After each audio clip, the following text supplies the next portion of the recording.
একটা কথা মোদীকে মনে রাখতে হবে, আমাকে গ্রেপ্তার করবে, অভিষেককে গ্রেপ্তার করবে, গ্রেপ্তার করবে, করুক না, কত কারাগার আছে, কত জেল আছে, গ্রেপ্তার করে দেখুক, আমি লড়াই করা কখনো ছেড়ে দেব না। মুখ্যমন্ত্রী মমতা বন্দ্যোপাধ্যায় তিনি এমনটাই প্রতিক্রিয়া ব্যক্ত করছেন এবং এই প্রতিক্রিয়ায় কি বলছেন তিনি শোনাবো আপনাদের। आने वाला दिन में ये बात जरूर मोदी को याद रखना चाहिए। अभी से डर रहा है हमको अरेस्ट करेगा, अभिषेक को अरेस्ट करेगा। अरे करो ना, कितना अरेस्ट करने का, कितना कारागार है, कितना जेल है, करके से देखो। हम खुद ने एक शायरी लिखा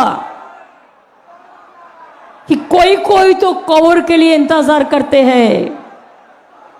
ठीक बोललाम ना? কি বলেছিলাম ববি ওটা? आप कब्र से डरते हो और कफन मेरा इंतजार करता है। मैं लिखा था कोई कोई तो कब्र से डरते हैं और हम तो हमके लिए कफन इंतजार करते हैं। हम ऐसा लड़ते हैं, हम लड़ाई कभी नहीं छोड़ेंगे। মমতা বন্দ্যোপাধ্যায়ের যে প্রতিক্রিয়া আপনারা শুনলেন তার পাল্টা শুভেন্দু অধিকারী বলছেন মমতা বন্দ্যোপাধ্যায়ের ভাইপো সুপ্রিম কোর্টে গিয়ে রক্ষা কবচ এনেছে কেন? যদি গ্রেপ্তার করার চ্যালেঞ্জ দেয় তাহলে সুপ্রিম কোর্টে গিয়ে রক্ষা কবচ এনেছে কেন? 10ই জুন অবধি যাতে গ্রেপ্তার করা না হয়, মমতা বন্দ্যোপাধ্যায়ের মন্তব্যে অভিষেককে কটাক্ষ শুভেন্দু অধিকারী। আমি বলবো তাহলে ওনার ভাইপো সুপ্রিম কোর্টে গিয়ে রক্ষা কবচ এনেছেন কেন? ধরে যদি দেখার মতো চ্যালেঞ্জ নিতে চায়, এত যদি ক্ষমতা থাকে, তাহলে ভাইপোকে সুপ্রিম কোর্টে গিয়ে রক্ষা কবচ আনতে হয়েছে কেন? যে আমি ভোটে লড়বো, প্রচার করব, 10ই জুন পর্যন্ত আমাকে যেন গ্রেপ্তার করা না। অর্থাৎ একদিকে মমতা বন্দ্যোপাধ্যায়ের মন্তব্য, তার পাল্টা শুভেন্দু অধিকারীর করা প্রতিক্রিয়া, এবং যে জায়গায় মমতা বন্দ্যোপাধ্যায় বলছেন যে কত জেল আছে, গ্রেপ্তার করবে, করুক না, কত কারাগার আছে, কত জেল আছে, গ্রেপ্তার করে দেখুক, আমি লড়াই করা কখনো ছেড়ে দেব না। এই প্রতিক্রিয়া যেখানে মুখ্যমন্ত্রী মমতা বন্দ্যোপাধ্যায় করছেন, তার পাল্টা শুভেন্দু অধিকারী তিনি তার প্রতিক্রিয়ায় বলছেন মমতা বন্দ্যোপাধ্যায়ের ভাইপো তাহলে সুপ্রিম কোর্টে গিয়ে রক্ষা কবচ এনেছে কেন? অবশ্যই বড় প্রশ্ন তিনি তুলেছেন এবং শুভেন্দু অধিকারী তিনি বলছেন যদি গ্রেপ্তার করার চ্যালেঞ্জ দেয় তাহলে সুপ্রিম কোর্টে গিয়ে রক্ষা কবচ এনেছে কেন? 10ই জুন অবধি যাতে গ্রেপ্তার করা না হয়। মমতা বন্দ্যোপাধ্যায়ের এই প্রসঙ্গকে সামনে রেখেই অভিষেককে কটাক্ষ করলেন শুভেন্দু অধিকারী।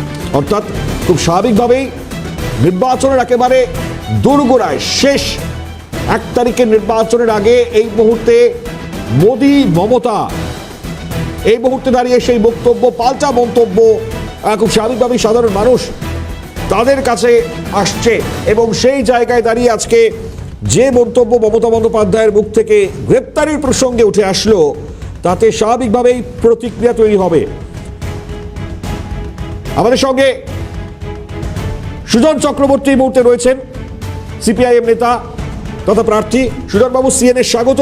মমতা বন্দ্যোপাধ্যায় বলছেন একটা কথা মোদীকে মনে রাখতে হবে, আমাকে গ্রেপ্তার করবে, অভিষেককে গ্রেপ্তার করবে, গ্রেপ্তার করবে, করুক না, কত কারাগার আছে, কত জেল আছে, গ্রেপ্তার করে দেখুক, আমি লড়াই করা কখনো ছেড়ে দেবো না, এমনটা মন্তব্য। এবং তিনি শায়রিও লিখলেন, কি বলবেন? মমতা ব্যানার্জি বেফালতু কথা বলছেন, সবাই বুঝতে পারছে। উনি জানেন যে ওকে যাতে গ্রেপ্তার না করে আর ভাইপো যাতে গ্রেপ্তার না করে, তার জন্য উনি যা যা ব্যবস্থা করার মোদী কিশোরে সবই করেছেন। যদি গ্রেপ্তার করতো তাহলে অরবিন্দ কেজরিওয়ালকে তো গ্রেপ্তার করলো, করতো। অরবিন্দ কেজরিওয়াল যদি কিংপিন হয় তাহলে চিটফান্ড কাণ্ড থেকে শুরু করে সরকারি দুর্নীতি, শিক্ষক নিয়োগ, কয়লা পাচার অনেক আগেই তোরা ধরা পড়তে পারতেন, কৃষি ভাইপো দুজনেই। সুপ্রিম কোর্টের নির্দেশে কিন্তু চিটফান্ডের মামলা, তার সবচেয়ে বড় বেনিফিশিয়ারির নাম মমতা ব্যানার্জি। অভিযোগটা সরাসরি তৃণমূল নেতাদের, তৃণমূলের সাধারণ সম্পাদক যিনি ছিলেন তার। ফলে গ্রেপ্তার করার সমস্ত সুযোগ থাকা সত্ত্বেও নরেন্দ্র মোদী ওকে গ্রেপ্তার করেনি, কেননা বিরোধী বলে যাদের মনে করে নরেন্দ্র মোদীরা তাদের গ্রেপ্তার করবে, কিন্তু মমতা ব্যানার্জিকে গ্রেপ্তার করবে কেন? এটা উনি জানেন, জেনে শুনেই এসব কথা বলছেন। গ্রেপ্তারি এড়াবার ব্যবস্থা করেছে পিসি ভাইপো, কিন্তু সহায় সম্পদের কোনো অভাব নেই। 35 একটা প্লট খালি রাখে। তারপরেও যখন ছাড় পেয়েছেন, গ্রেপ্তার না হওয়ার জন্যই ছাড় পেয়েছেন। সেই কারণেই এর মাঝখানে উনি বলতে শুরু করেছিলেন কংগ্রেস 40টা বেশি আসন পাবে না, যখন উনি জানতেন বিজেপি জিতবে। আবার যখন বুঝলেন বিজেপি জিতবে না, তখন উনি ইন্ডিয়া ইন্ডিয়া ভাব দেখাচ্ছেন। সবই অঙ্ক কষে খেলা। মমতা ব্যানার্জি আসলে বিজেপিকে সাহায্য করার শক্তি, তাকে গ্রেপ্তার করবে কেন? একদম। ধন্যবাদ সুজন, অনেক ধন্যবাদ। সিপিএম নেতা তথা প্রার্থী সুজন চক্রবর্তী, তার প্রতিক্রিয়া আমরা শুনছিলাম। খুব স্বাভাবিকভাবেই আমরা বারবার নরেন্দ্র মোদীর মুখ থেকে একটা কথাই শুনি, যারা দুর্নীতিগ্রস্ত দুর্নীতিবাজ তাদেরকে রেহাই নয়।